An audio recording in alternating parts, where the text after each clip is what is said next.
Hi, welcome to another episode of Scholars Cohort Topics. So today I'm going to discuss about the various scholarship options for masters in the UK. So in our previous session, we had a discussion and understanding on how we go ahead and apply for funding opportunities for pursuing masters in the US. We'll just look at the same thing for the UK. Okay, so UK, the United Kingdom has been one of the most sought after destinations for study abroad aspirants from India. Apart from the regular STEM programs like engineering, science, and mathematics, the UK is one of the most prominent destination with best of the universities across the globe in the field of social science, humanities, language, and creative arts. That also includes performing arts. So, for various courses, when students apply for a PhD or uh, higher level graduate program, they have certain funding opportunities that they receive from the university. Uh, Along with that, it is also like there are so many internal scholarship as well as external scholarship, with the help of which students actually take ahead their master's course in the best of the universities in the UK. So let us understand this.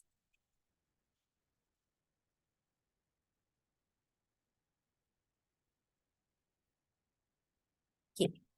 So basically, we have two types of scholarships to study masters in the UK. The first one is the category which is called as the university scholarships.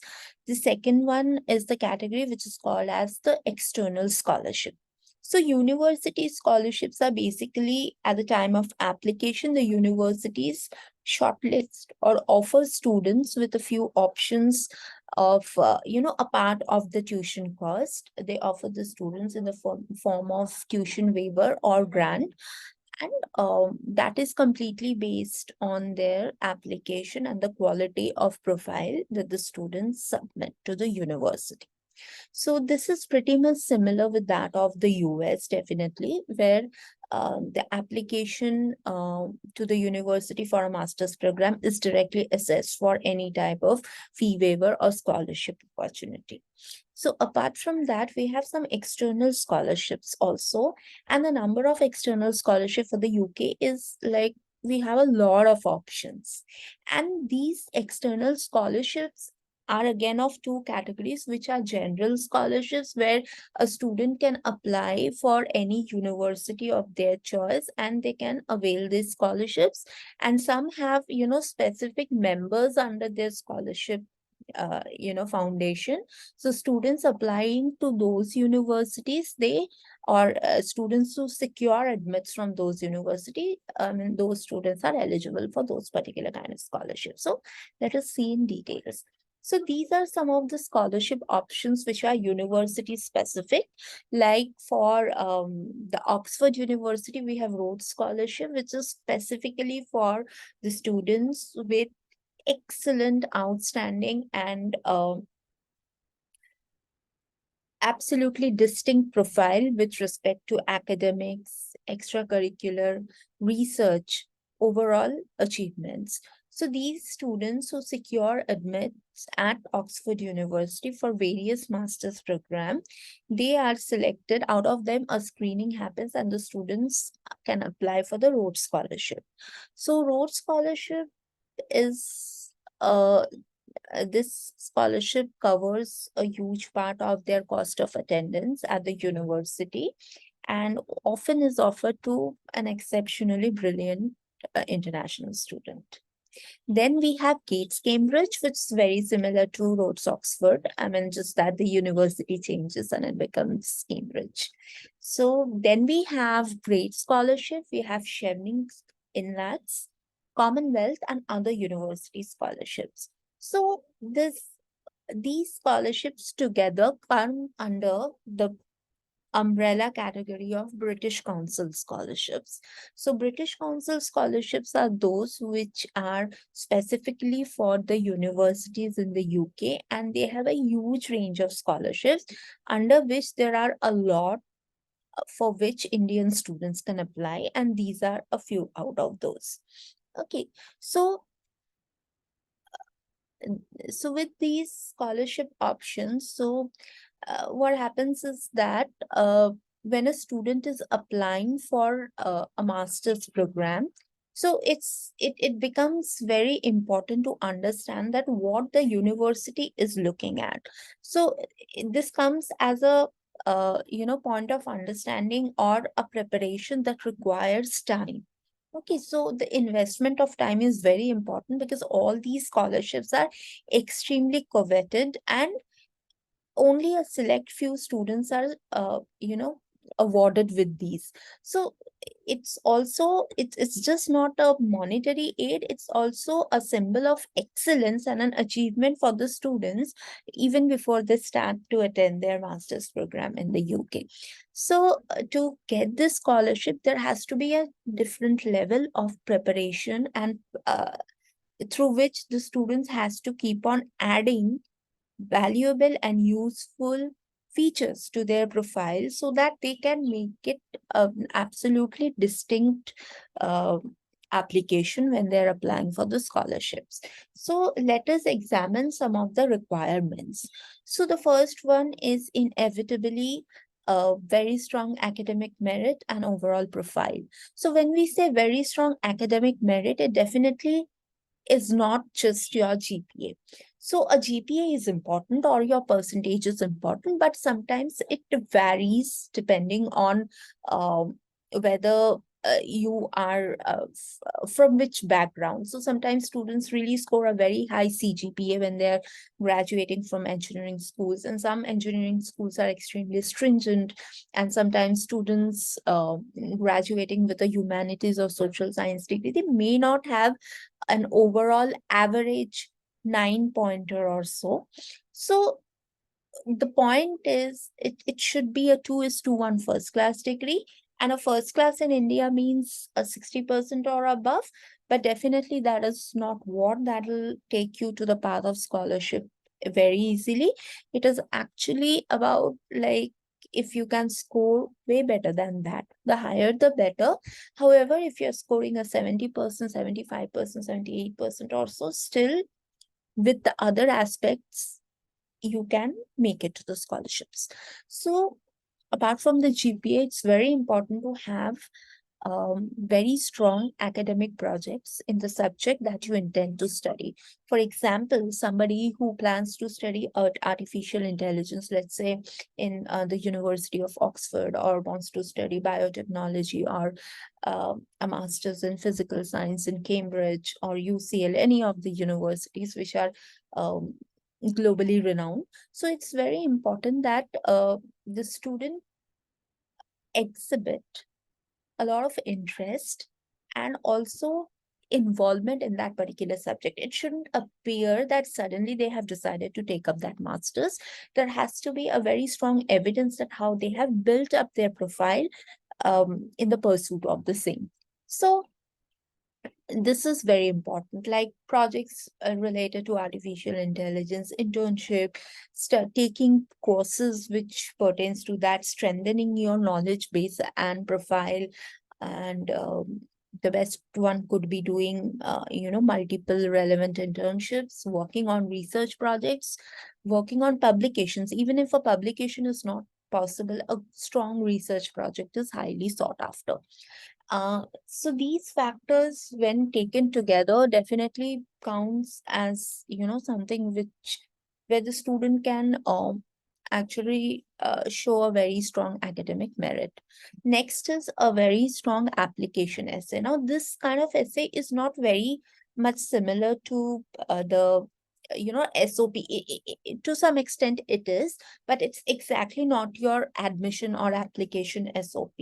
So there are certain additional questions which are asked by many universities or even by the general scholarship like in LAX or Chevening, that okay, you need to answer these questions adequately with evidence so that they know that, okay, you qualify or you deserve to be in that, uh, cohort to win the fellowship or the scholarships. So some sample questions could be like, we are looking ahead to fund or support students who come with extraordinary capability, and will look forward to every student who can be a very strong contributor to our cohort and to our campus.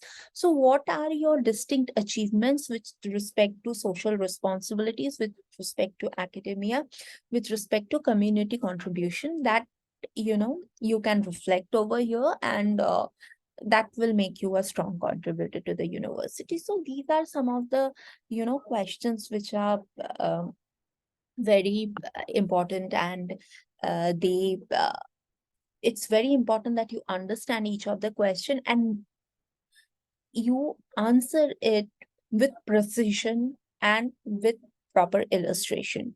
So these are not just essays. So many students take it very lightly. They just laze around before they write it adequately.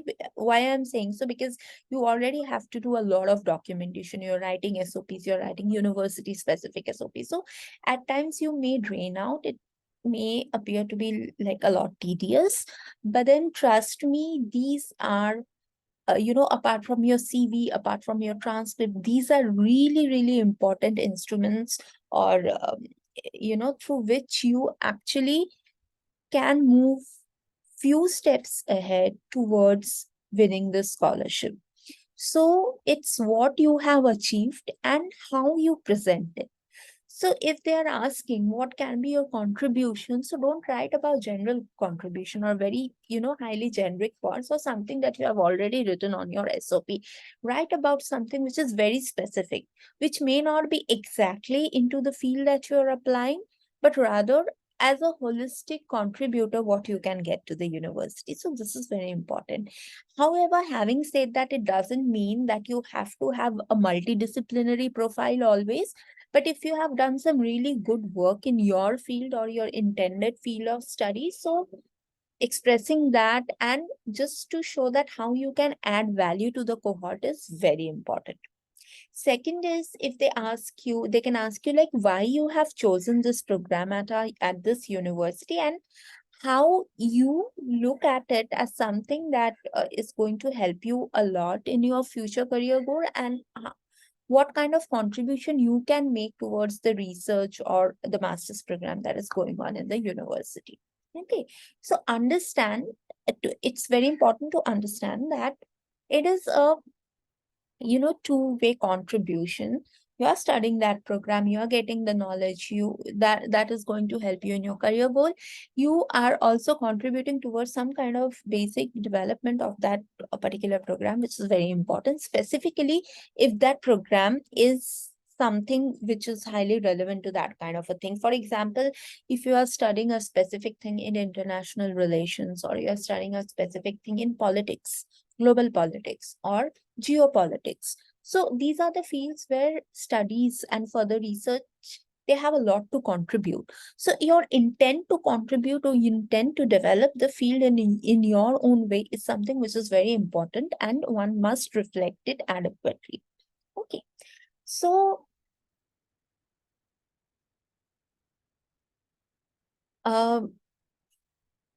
the third point, which is very important, that they generally look at a top university.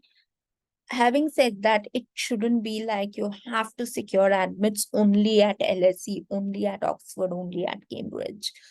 That's not what it means. So when we say a top university, that means a university which is globally renowned and globally acclaimed. So you shouldn't go with a tier 2 or tier 3 school in first place just because they are promising you a specific university award. You can go definitely. But when you are applying for these highly coveted like the Chevening or grade or even the Indian INLAC scholarship, so you should know, or Commonwealth, you must know that okay, there are a lot of applicants. And for them to decide something which is very important, they actually require a good name. But then again, the students get confused that it has to be the top 5, which is not the case. It's not that every LSE applicant will win the award. There could be applicants for SOAS from Sussex, from Imperial, from UCL, or Edinburgh, or Warwick, any of these universities, they can win the award because all these universities are excellent with respect to academics, research, and reputation. So that is not the thing. Of course, when you're coming from Oxford and Cambridge and LSE, it matters.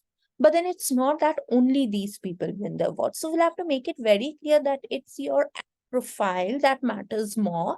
But having a top admit is very important over here.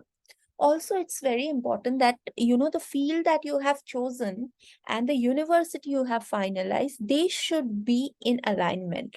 Like if you have shortlisted a university that doesn't have a great faculty for your chosen major, you might as well reconsider that. For example, you are going to pursue data science.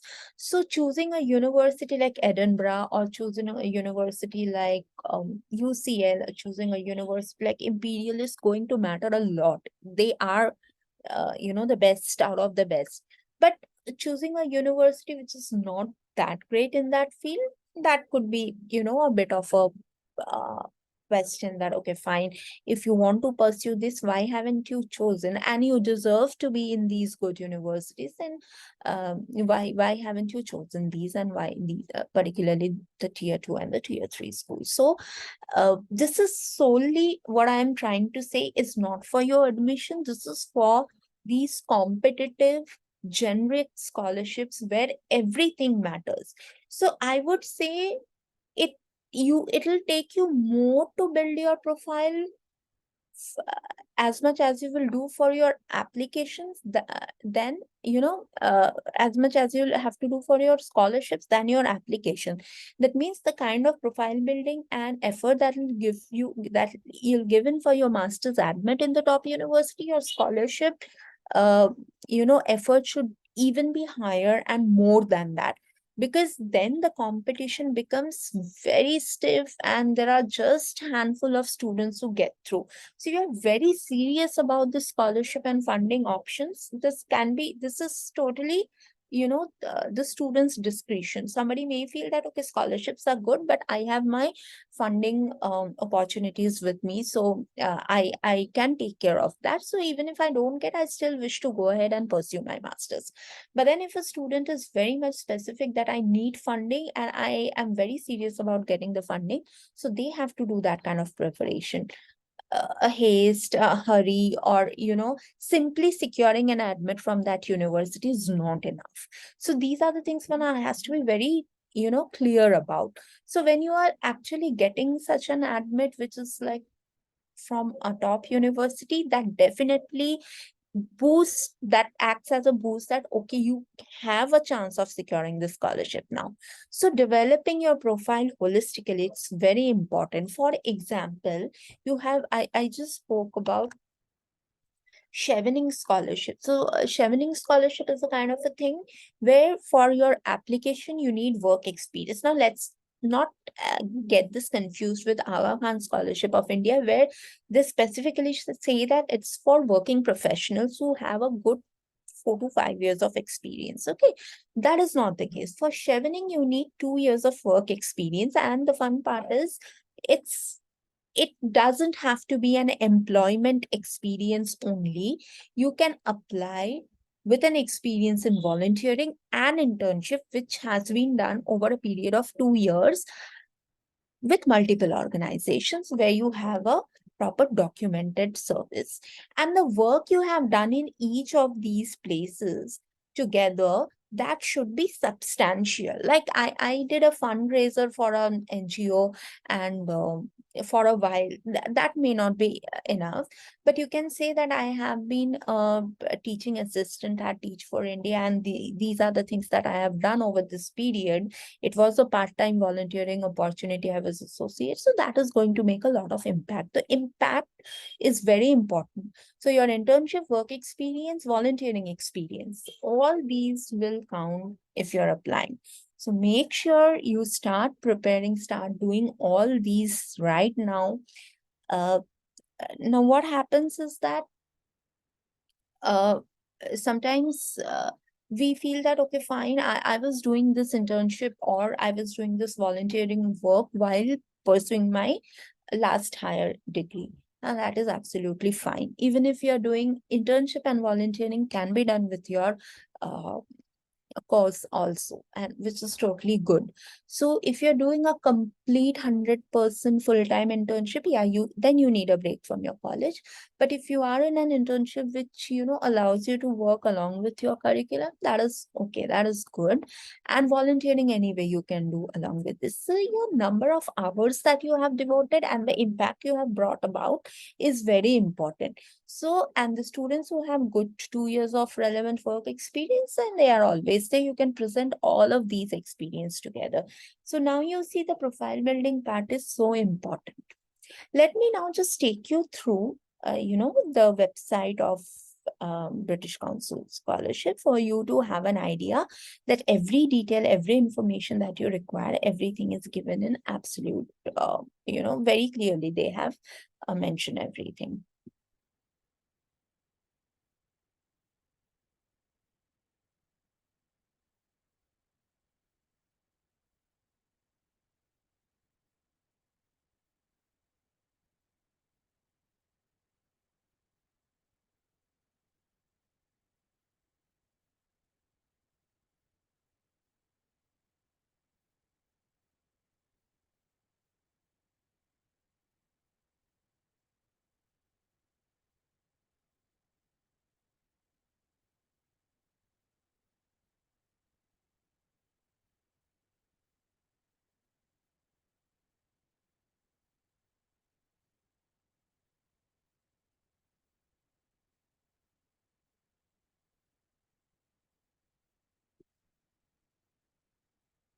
Okay.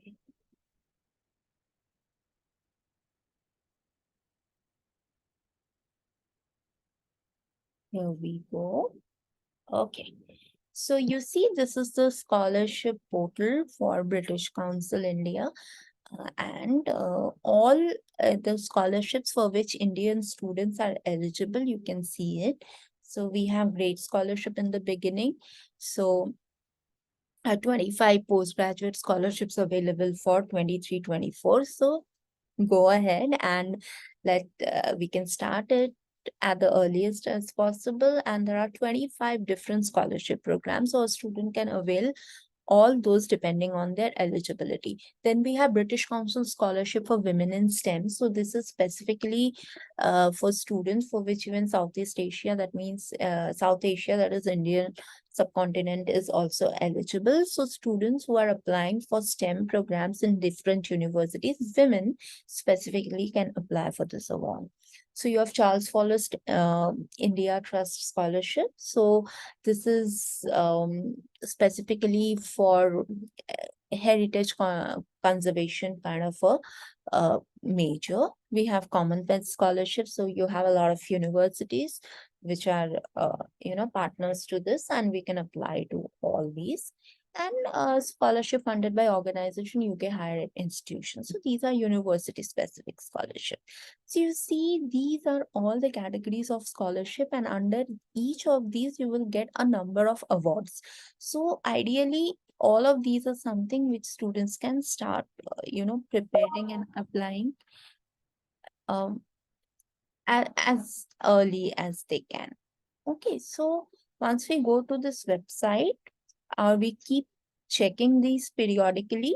We understand that we have a lot of options, and we have everything that we should start preparing at the earliest. So once again, to review, preparing at least for 2 years, like let's say when you are pursuing you are in your first or second year of bachelor's, that's the time when you should start preparing yourself, keeping your target very clear. It can happen that we cannot foresee everything, that okay, definitely we are going to this university. But if that still is an option and you want to prepare yourself for the scholarships, so start preparing the best when you are in the first year or even when you are in your second year. Okay. Keep on adding substances to your profile, which would be of social contribution, leadership, your subject or major specific projects and research, okay, depending on what program you're pursuing. Also, these programs are largely, for academic majors like your technology, science, mathematics, humanities, social science, climate and sustainability majors, rather than business majors. So for business majors, you have different scholarship options that come as, that is offered by the particular B school. But then you don't have so many options always for your business majors, so you can plan it accordingly. Okay. So yeah, for all your profile building tasks and activities, Scholarist is here to assist and help you always. So yeah, so the best option is gearing up while you are quite early. Prepare early, plan early, and that will take you to the best of the options. Thank you.